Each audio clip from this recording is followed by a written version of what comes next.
Shell Indonesia menjelaskan dampak kekosongan BBM terhadap keberlangsungan bisnis. 16 September 2025. Editorial Malam. Di tengah semangat transisi energi global, Shell Indonesia kini menghadapi ujian berat. Belakangan ini, publik diresahkan oleh isu kekosongan stok bensin di sejumlah SPBU Shell, yang memaksa pengelola melakukan penyesuaian jam operasional serta pengurangan tenaga kerja sementara. Kondisi ini menimbulkan pertanyaan besar tentang masa depan bisnis Shell di Indonesia. Apakah langkah yang diambil perusahaan ini merupakan strategi transformasi yang terukur, atau justru menimbulkan keresahan baru bagi konsumen dan pekerja?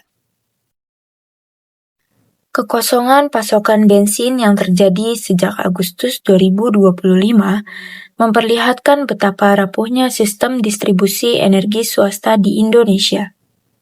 Shell terpaksa menahan operasional beberapa gerai dengan stok terbatas.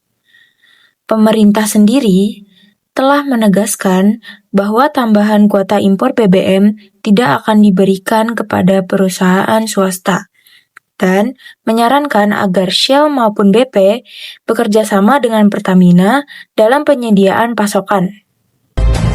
Yang pertama, SPBU swasta itu sudah diberikan kuota impor 110% dibandingkan dengan 2024. Ini biar clear ya, kita sudah memberikan kuota impor 110%. Jadi, sangatlah tidak tepat kalau dikatakan kuota impornya tidak kita berikan. Contoh, si perusahaan A mendapat 1 juta kiloliter. Contoh ini ya, di 2025 kita memberikan kuota impor 1 juta kiloliter plus 10%. Berarti 1 juta 100 kiloliter.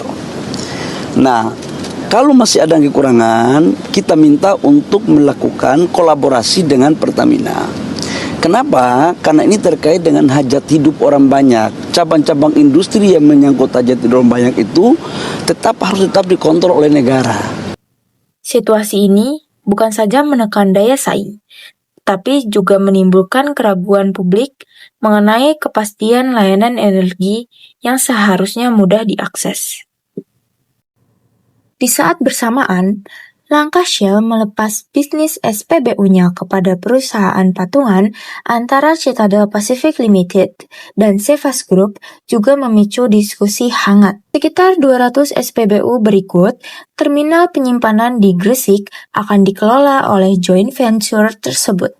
Sementara Shell tetap mempertahankan bisnis pelumas dan lisensi mereknya di Indonesia.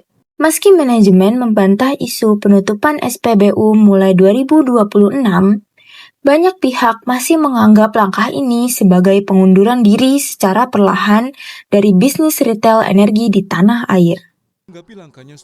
Kabar mengenai pemutusan hubungan kerja turut memperkeruh suasana. Masyarakat dan karyawan dilanda keresahan akibat beredarnya rumor PHK massal. Meskipun pihak Shell Indonesia telah berupaya memberikan klarifikasi. Menteri ESDM bahkan ikut turun tangan meminta agar perusahaan tidak mengorbankan pekerja di tengah transisi bisnis ini. Pada titik ini, transparansi perusahaan menjadi kunci penting, bukan hanya untuk menegangkan gejolak internal, tetapi juga menjaga kepercayaan publik yang mulai terkikis. Keputusan Shell tentu bisa dipandang sebagai strategi portofolio untuk mengurangi beban operasional retail.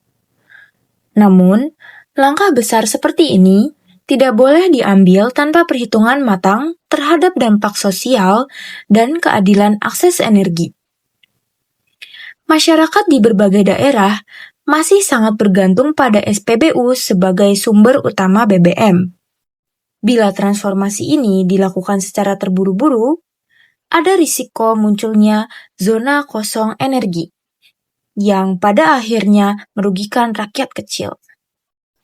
Shell perlu membuktikan bahwa transformasi ini tidak hanya menguntungkan secara bisnis, tetapi juga bertanggung jawab secara sosial.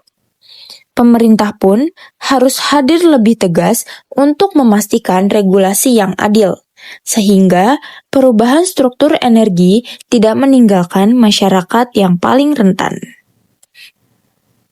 Pada akhirnya, transisi energi di Indonesia harus berjalan dengan prinsip keberlanjutan, keterbukaan, dan keadilan, bukan sekedar menjadi agenda korporasi yang minim pertanggungjawaban publik.